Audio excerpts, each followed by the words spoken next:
Hey gang, welcome to Behind the Podcast. Today we have a doozy of an episode for you. It is about a double whammy twin birth, and if you do not know what that means, it's basically you get to have a vaginal delivery and a C-section delivery on the same exact day. So if you didn't know, we have a wonderful podcast, so here it is, but it is always taped on video. So this is our little like behind the scenes or the behind the music, the behind the podcast, if you will, of our Twiniversity podcast. So without further ado, here's the podcast. It's me, your good old trusty pal, Natalie Diaz. And today we are going to talk about something that may literally scare the poop out of you if you're expecting. Because you could say, you know what? What's the worst that could happen? Now, I never tempt fate, ever. I don't believe in it. I would never say those words out loud if I wasn't just telling you what was literally in my mind. But today we are speaking to Kirsta, who's a twin mom, who's right outside of Los Angeles. And I gotta tell you, I'm like literally buckled in, ready for this trip today. And I don't even want to spoil it. Well, you're going to spoil it because Julie's going to write some topic that's going to make you click on this. So therefore, hashtag spoiler alert. Kirsta Ahmad is a mom of fraternal twin girls. They're fraternal, right? They are. Okay, good. Thank you. I had to literally interrupt my own introduction. I was like, wait a second.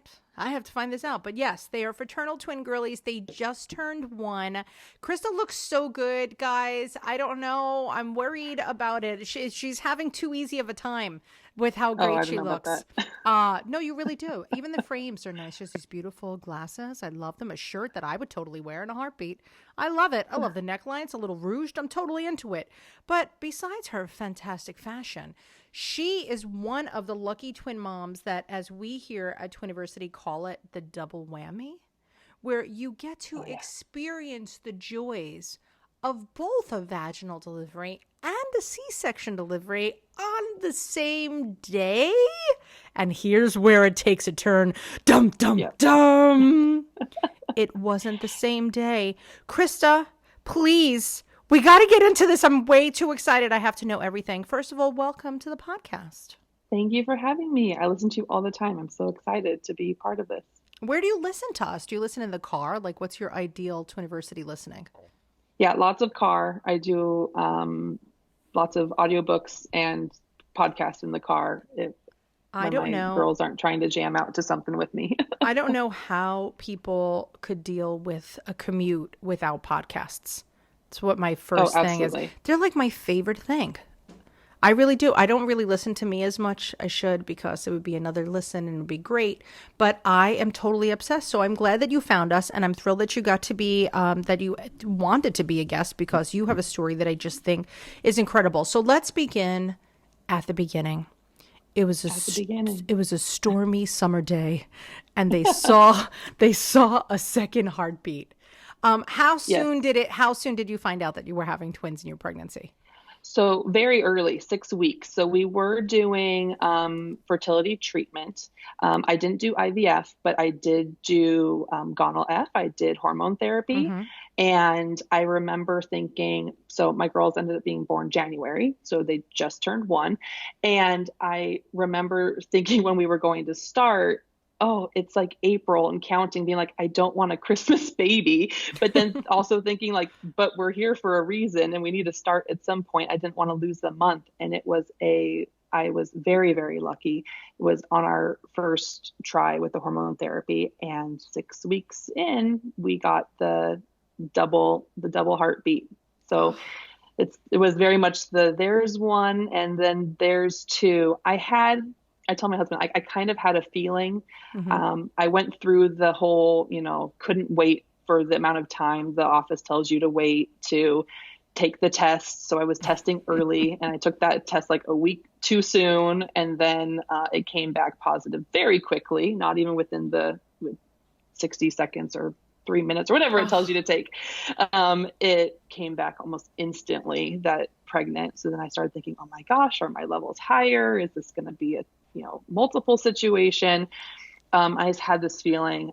And then all of my friends have boys, lots of boys, like my friend group. So we always joked that when it was my turn that I would have the girls, and that's what ended up being the case. It was kind of funny. So I had that feeling, and when we had that 6 week, excuse me, checkup, and then they took my labs, I got the call back. Yes, you're very pregnant. So kind of even the labs before the ultrasound, had an inkling. Oh my gosh. That's exciting. So look, so Yeah. you did it. And that's actually pretty painless. That's a wonderful way to get to conceive twins, I have to say. It's better Yes. than all those crazy IVFs like me and so many others have had before me. So Yes. that's fantastic. So you get pregnant with your 20s, and how was your pregnancy? I had a dream pregnancy. I actually don't like to tell people No, we because, want to know. yeah, Good stories are I, really good to hear. yes. I had zero morning sickness. I had a dream pregnancy. I was a little bit heavier when I got pregnant, so I ended up lighter when I came home from the hospital, from burning all those twin calories pregnant. It was wonderful. I had a good friend who had horrible hospitalization level sickness Mm, during her singleton pregnancy. And I just was like almost scared to talk to her because I just almost felt guilty yeah, that I was doing this double whammy. And I really had a really, really great pregnancy, and I went full term. I know. Yep. I'm so jealous. I'm not mad at you. I'm not going to be a hater of a great pregnancy, but I love when we have a good story, and it's so refreshing. Like, I think that so many twin parents have it, pretty rough, and the fertility issues were rough. And so you kind of get used to living in the weeds. And Yes. when you meet somebody like you, honestly, you're like a breath of fresh air to all of Twiniversity, not just like me and you right now in this Mhm. moment. But listen to her, guys. It could happen. Okay, Yes. but then But all then, that goodness, well, it's not yeah. bad. I mean, ultimately what happened isn't bad, but now it is 39 weeks and 3 Hmm. days. What Yep. happens? Yep. So a little previous to my delivery, come December. So again, my girls were born. My due date was January the 7th. It was a Friday.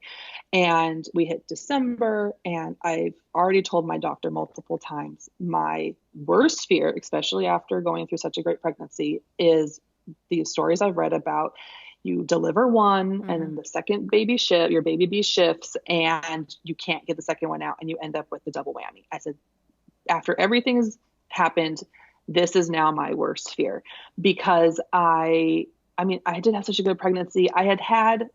Side note, I had had a couple other like pretty uh, in-depth surgeries Hmm. in the past, like on my ankle, like nothing crazy, but I've had major surgeries where I've been under and all that. So the surgery part didn't bother me for a C-section. I just wanted to ensure that whichever route we went, Hmm.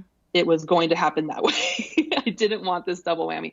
And I had head down twins for both of them for the last 2 months. Wow. And come December, all of my like kind of, you get to like the weekly checks. Hmm. It was every week I would go in, and it was, I'll probably see you in a couple days. I'll probably see you, next Tuesday, or I'll see you. You won't make it through the weekend. It was repetitive week after week. And I just kept making it. I got to the point where the last 3 weeks of my pregnancy, I was 3 centimeters dilated and fully effaced, and they still didn't come. Oh So my gosh. they were in there. I was walking around that way for almost 3 weeks. Wow. And so finally the day comes, and it was, if you don't make it through this weekend, we come January, Hmm. and we don't make it through that New Year's weekend, then my doctor said, see you Monday. So we go in. It's the beginning of January, and or the Monday, and we show up. Definitely what the doctor said. Let's go and induce you. It was the Monday before my due date, that Friday, and so we go in like everything's going to happen hunky dory normal. I have Hmm. like my little timeline notes here. So I checked in the morning, like 8 a.m. Okay. and our hospital's right across the street from the doctor's office. So he sends me Beautiful. across, which we were planning on doing. We knew it would happen. They do all the normal vitals, check in, all of that. And I get moved to my delivery room around 10 a.m. Okay. and they start me on Pitocin a little Okay. after that. So everything's going normal. And I really am having a pretty good labor. And it's a long labor, but it's my first pregnancy. Of And course. so it's going. I was planning anything different. Around 7 o'clock ish, I tap out. I'm like, I Uh, need my epidural. yeah, I tried that's to make it, but it great. wasn't going to happen. Jeez Louise. So That's yeah, amazing. That's a yeah, I long got, day. it's a long day. And I got to it was a slow day though, again, because of my first pregnancy. And I was around like 7, not quite 8 centimeters dilated. So I knew Okay. I still had some time to Yeah. go. So, and I tapped out. So I got Oh, my epidural, and then, around, I said my note, about 10:30 or so, okay. had my water broken for my baby A. Okay. And, she came, my baby Hannah, she came Oh. at 11:19 at night. Oh, So, in our delivery room, there's a clock right across from the bed. And so I okay. could see what time it was. And I, look up and I was kind of like, oh my gosh, it's late enough that we might have two birthdays. Yes. And all my doctor, the nurses, everyone, all the staff there to help with the delivery, they kind of just chuckle. Nope, like just 20 minutes, like Yeah. they're always like back to back. No, they're gonna have the same birthday. They kind of like rolled their eyes at me. Well, not to cut to the chase, but I kind of do the, like SpongeBob, like, 7 hours later. Yes. It's Yes.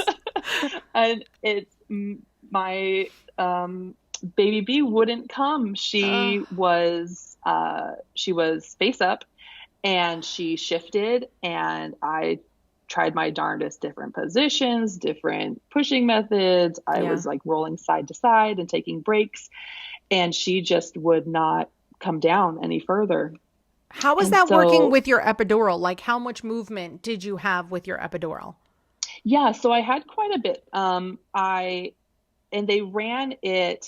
At first it was kind of like hanging out like directly behind me, and I was worried about it, but it Okay. was taped really great. And, Okay. I mean, really, as long as you didn't roll all the way over where it would like wrap around Yeah. you, it was really good. But my nurses were great. It was the first thing they found before I moved every time. They helped me with all of my positioning.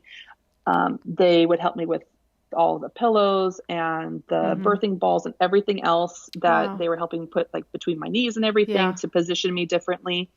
And they led that, my epidural line every time I adjusted. So, That's great. it was really kind of like a side note. When I did notice or have epidural come back in my mind was when I finally got to the point where I gave up and I said, let's deliver her, let's do Yeah. the C-section. And I needed to wait, the assisting physician Mm-hmm. that was there, to assist with the C-section, Mm-hmm. because you always have two doctors. She was delivering her own patients like in the middle of it, like that Ah. baby was on its way out. Okay. So we had to wait and they just had me rest. They said, if you feel like push, but just rest until we get you into the OR. Okay. And during that time, my epidural ran out. Oh my gosh. Oh my So gosh. I went from really feeling pretty Oh, comfortable to feeling all of well, post one delivery and full labor, after I had been in labor for about 11, yes. active labor for, Oof. hours. And And I just holding the side of that bed. oh my gosh, I'm biting down on a towel. Like now you're Yeah. like back in like Western times, and Yes, here's I what's felt happening. like, Oh, yeah, oh, yeah. So where was baby A while all this is happening? so she was with me the whole time. So they kept her in the room with us, How big was and she? she was, 6 pounds 3 ounces, Oh, God bless her, man. 19 inches. Woo. And my husband ended up naming her during that time because while I was pushing, he would go and hold her and do our little, my couple little minute breaks. He would go and I did get to the point at one of my longer breaks where I had to ask. So anybody who does deliver, if it Mm-hmm. doesn't happen right away, ask to see your baby, because it did get to the point where I think because I was in active labor still, they didn't think about me. And although she didn't get rushed off, at one point when I was resting for a longer, like 20-minute break, I said, "Can I see my baby?" Yeah, like, hello. Because she hadn't brought over to me yet. So my picture with her and my husband, I'm still in labor with her Oh sister my still with me. gosh. And they just laid her on the bed really quick, and I got to snuggle her and see her for about, 10, 15 minutes between a longer break. And but my husband, we had our names picked out for the girls, and he said, "This one's Hannah. I can't have her not have a name anymore." Yes. Okay. It's so long. And she's around so Yeah. long. He just had her little like A cap on and her little beanie from the hospital. He's Oh. like, she has to have a name. Oh. So he picked who was who by doing that. So, yeah, but she was with us the entire time, and they took her only to the nursery when my husband went to scrub in to come into the operating room with me. Wow. Wow. And then she came right when I went back to recovery. She was right back with us. Oh my Yeah. gosh. Okay, so now 20 minutes, 30 minutes. I mean, if that was 11:19, now Yep. the clock is going slow and now it's midnight. It's midnight and it keeps going. My pushing, rotating, Oh take a my break, gosh. rotate. So about 4:30 in the morning Oh my goodness gracious. was my official, I'm exhausted. I can't do this anymore. And I will note my water broke quite quickly after Hannah was born. Okay. My baby B is Margot. Okay. And her water broke almost right away. It was right, like they said, with the timeline of, she'll be here in 20 minutes. And wow. it was probably 10 minutes when her water broke right away. But about 4:30 in the morning, the next day, I'm still with my baby. Oh my gosh. What a long day for your doctor. Yeah. And so, we're getting ready to get me prepped and go into the OR. And that was when my epidural ran out around 5:30. Oh my gosh. And so, and they tell me Kirsta. that they can't give me more because they need to give me something stronger, Yeah. right, for the C-section. Yes. They can't just give me the regular labor epidural medication. So they need to give me something else, but they can't give that to me until I'm in the OR. Okay. Because never asked the details why. Okay. I'm sure it's a stipulation with the type of medication and where you're at. And also they did tell me because I won't be able to move, right? Because waist down, Yes. you can't move your legs. So they also needed me to be able to get on the table and all of that. Yes. So I was just clinging. I was on my side, and I remember clinging to the side of my hospital bed, just holding the railing, like Lamaze breathing the best to my ability, to the Lamaze class I didn't really take. To the mystery Lamaze. Yes. Oh my gosh. So by 5:45, like 5:45, I'm rolled into surgery, given my new spinal medication. I already had my epidural in, so given a new medication. Huge relief once that hits me, like instantly. And then my husband scrubs in and the doctor scrub in, and 6:12 a.m. the following day, Miss Margot's born. And she was 7 pounds, 4 ounces. Holy crap, Ola. Yeah. You make so that's beautifully also giant babies. Didn't help. So in 19 and a half inches. So I think that was one of the other things too, is my doctor told me, when I told him this was my worry, he did the whole, I can count, he's been in practice for so many years. He said, I can count on one hand how many times I've delivered twins that that didn't come at the same time, or had to have the vaginal plus C-section. Yes. And he's a high risk OB. Like it's not someone who doesn't deliver twins all the time. So when he told me that, I was like, okay, I felt better. And then of course, you can't control everything. No, so you can't. it's my one thing after my really good pregnancy. That's still not but bad. Even the nurses, it is. And I will tell everyone, it is. I didn't realize so much is out there, and it is the scary, outcome to worry about. But I got a true sense of how rare it was, because my entire hospital stay, I had the nursing staff that would come in during the week we were in the hospital to check, asked me to correct, to confirm, because they wanted to correct my files. Mm-hmm. And they said, because it said V plus C, CS, vaginal plus C-section. And they thought someone just didn't know which delivery it was, and it needed to be, and I was like, oh no, That's right. And Oh my they would gosh. just be like, oh, okay.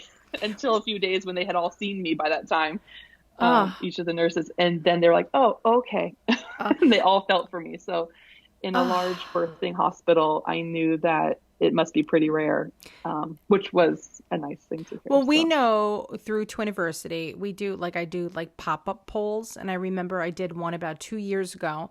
And we found out that, of course, like 30% of families of twins end up having a vaginal delivery as it is. And then only 7% of those had a one-in-one. hmm So it was still there. And before, when I said that's not so bad, I'm not trying to like downplay the craziness of your day. I'm just like, I was thinking about it. Okay, well, if you had to choose having a tumultuous pregnancy, right? Like if we had to choose, or having hmm 40 hours of chaos, yep. that's pretty good. And what a great story. And I'm how did you celebrate? How did you celebrate this year? Their first birthday. Oh, Did you have two birthday parties? yeah. We didn't have two birthdays, so they did land in the middle of the week. So we use that as an excuse to just have the one weekend Beautiful. birthday party with family. And oh, but I mean, it's even where your podcast have come in and all the twin resources online. I have must have researched so much about what to do about your twin birthdays, especially when they don't share a birthday. Like Yes. they will forever be have two different days. So when they are old enough to know that it's time to celebrate birthdays and what their birthdays are, Margot will always have to know that her birthday is the day after. She will Mm-hmm. always be the second birthday, but we'll likely always celebrate them together until they get a little bit old enough to have something where they understand, and when they're school age or maybe even a little younger, uh, preschool and things, our plan right now is to do something for each of them on their birthday, if that's going out to dinner or doing something that they pick. But their party, until they get big enough to want to choose separate ones, will be together. This is where you're so winning on everything, because my twins would love to have separate birthdays. Now we do, because they're Yeah. old and I can't fight with them anymore. But they always, I would say, from the time that they were 5, they hated having a shared birthday. And to make matters worse, they share it with my husband. So Oh, it's my husband and twins' birthday. And then, of course, it's around the time of Chinese New Year that we're taping this. They were also born in the same year, like the oh same yeah. astrological. It's, I don't know, whatever, the zodiac. That's it. That's what I'm working. hmm So it's funny that they just have to take their birthdays. And every year when my son is like, I don't want to share a birthday, and my husband's like, how do you think I feel? Yeah. How do you think I feel, guys? I was here first. Yeah, how do you think I feel? I used to have great birthdays, and now it's all, for years it would be Barnyard birthday or Elmo or Yeah. whatever it was. But that I love that story, and I love that they get to be twins. And you know what I'm excited about? I'm excited about them telling the story, hmm because they are going to literally love it. They're going to Yep. absolutely love being like, hey guys, we're twins, but guess what? We don't have the same birthday. And by the way, I'm totally writing an article called When Your Twins Don't Share a Birthday. Totally Yeah. writing that just for you. For all the other yous that come after you, I will definitely do that. That's an easy one. But it's a great story, and I love that you got to experience that. Now, as a woman, how do hmm you feel that you got to experience both?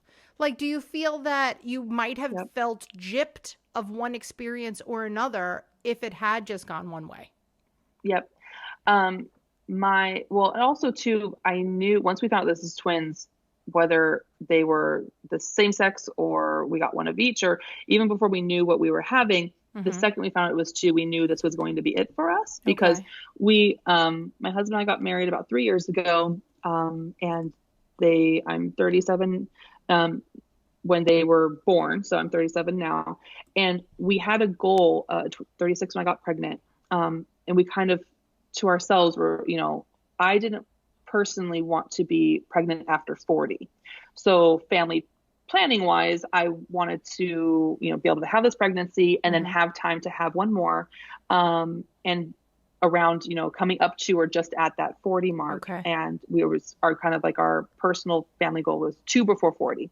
So then when you have 2, it's so funny how quickly people say, well, when are you going to have, Right. the next one? And I'm like, the goal was 2, not being pregnant twice, like 2, like this truly was, a good scenario. And because of that, I do have that, I experienced both. They have different birthdays. I know what both birthing experience, like kind of how they went. So yeah, I don't have anything that I can say, not so much regret, but that I missed out on. Yeah. Yeah. And and my recovery went well too. I know that's something that a lot of people struggle with. So I much rather, because I have had both friends and my own mother and other people who had C-sections give me a lot of sound advice about, don't make sure you're mobile, make sure you're laying flat, don't be curled up, so Yeah. for the recovery piece, like I said, I've had major surgery before, like for my ankle and other things. So I know about the recovery process from surgery. And then I didn't have, Hannah was my smaller baby, my baby A, who I did deliver vaginally. I didn't have any, tearing or episiotomy or anything like that I had to recover from. Excellent. So I think that was a huge bonus. Definitely things could have gone differently.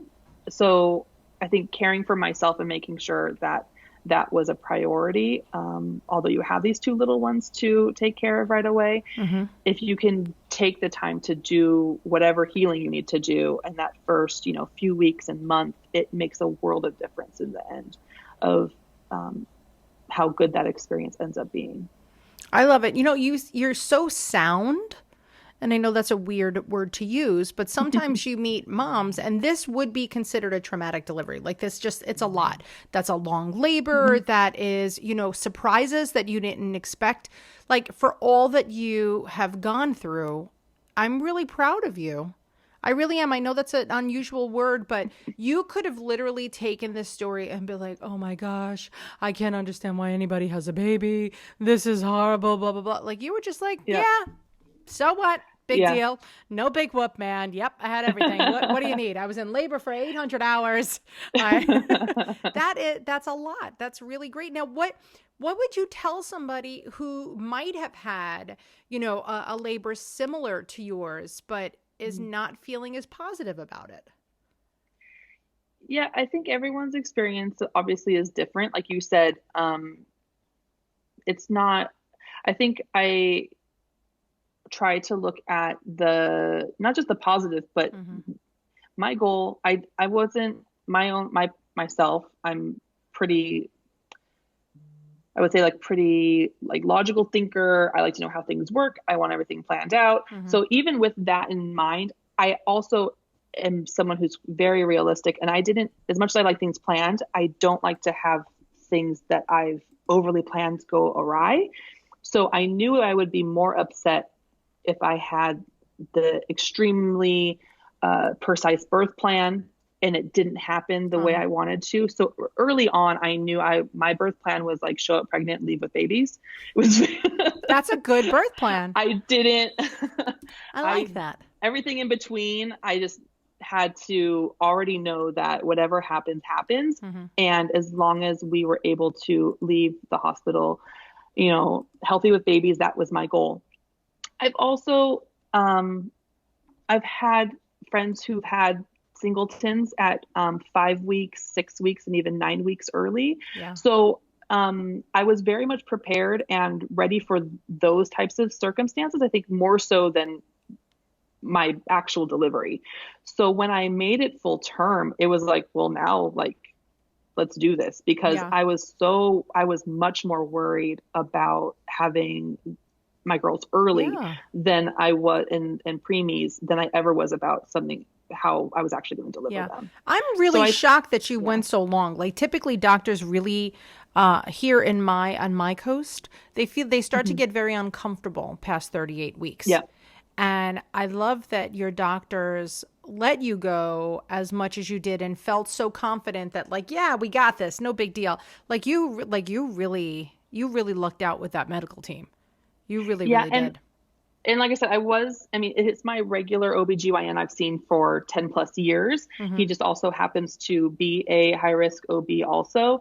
So I was nice. I've had a long-term relationship with him, and it worked out. I didn't have to change doctors with my pregnancy, but also too, I'm 5'8", which probably helps with the room that and I'm not all legs. So I think they had a little extra room too, which a lot of those little things are major factors in a pregnancy. Sure. Just so, but yeah, I do think just knowing what you can control and what you can't control. And I've always kind of try to live by like letting go of the things I can't control, which, oh my goodness, like the biggest, like twin life mentality, because I have to let things go now. I would probably lose my mind. It's the best piece of advice. And when people are like, Nat, like, what could we do? Like, that's literally it. We have a whole section in our Twiniversity classes about how, what to do when you're a type A parent. But it's funny because people who typically take our classes are super type A. That's why they're taking the classes, right? So like that, I'm like, guys, you don't want to raise your hand when I say who's a type A mom, but I know it's you. But it's such a big factor, not only during pregnancy, but parenting in general.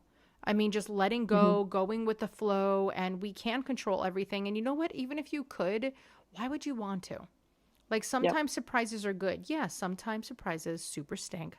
But most of the time, surprises are nice and refreshing and unexpected. And maybe, you know what? I don't really think that you would have planned to have a vaginal delivery and a C-section if somebody would have said, hey, would you like to try this?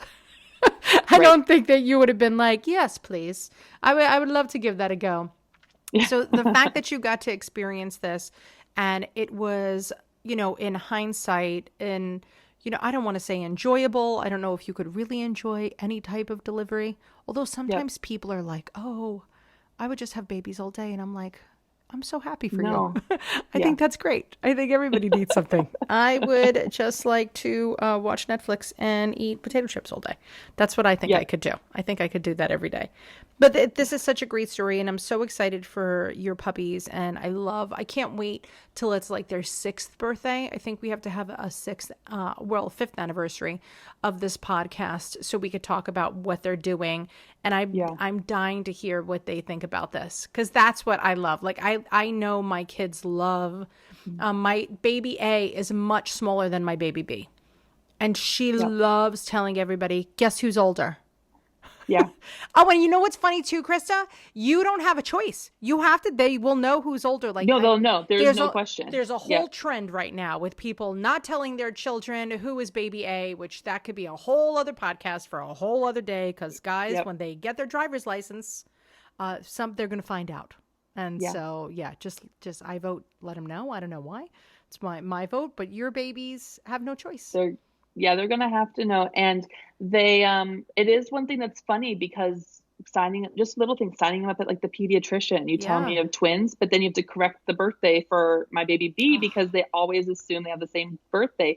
So it is the little thing that does make them very different. And we kind of joke that they are almost, and they're fraternal, and it's kind of a his and hers. When my baby Hannah looks just like my husband's side of the family, and Margot looks just like me and my side of the family. Aww. So I think when we have them, sometimes when they're dressed more alike, people just, oh, they're twins. They look so cute. And they're either identical, and you look at them like they have different hair colors. They don't have the same features, but people automatically just put that twin label on them. So it will be interesting as they get older to see how different they continue to become. We have one's very girly and one is just an absolute maniac, climbing everything. They were 10 and 11-month walkers. They're just going. So they're doing great. I think they're just womb mates. That's it. They are very much womb mates. That's literally it. That's all. And I tell everybody all the time, the only thing your kids might have in common is their birthday. And Kirsta, you literally broke the mold on that for me and ruined it. And now I can't say that anymore. Great.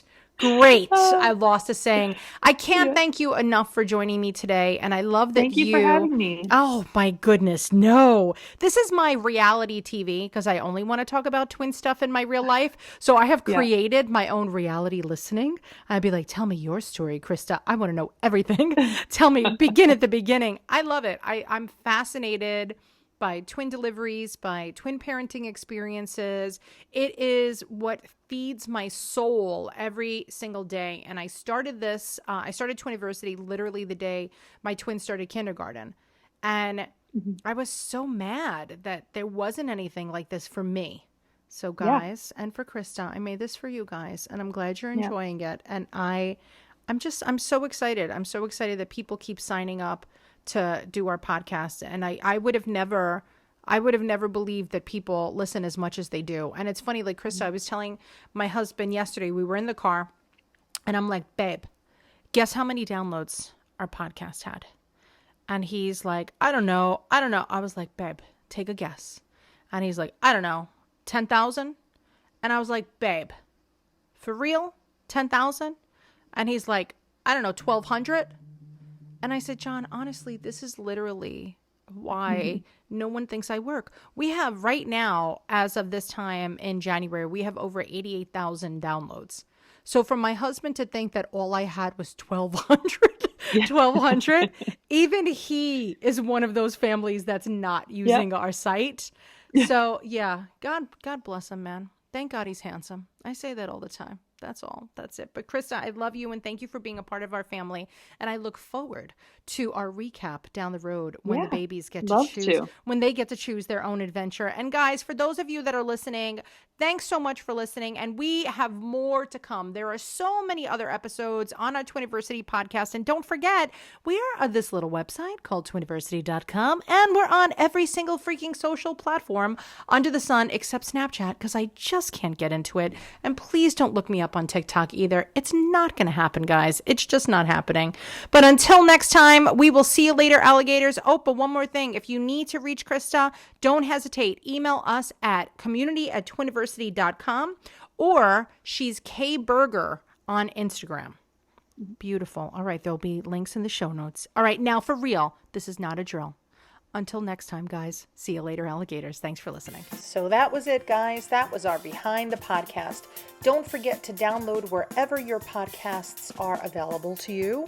And please don't forget to subscribe. And if you really did enjoy this, please review us. We love a good 1-star or 5-star or 50-star reviews. We don't care. We just love reviews. We always love hearing from you. And if you have any questions, comments, or concerns, don't hesitate to reach out to us at twiniversity.com.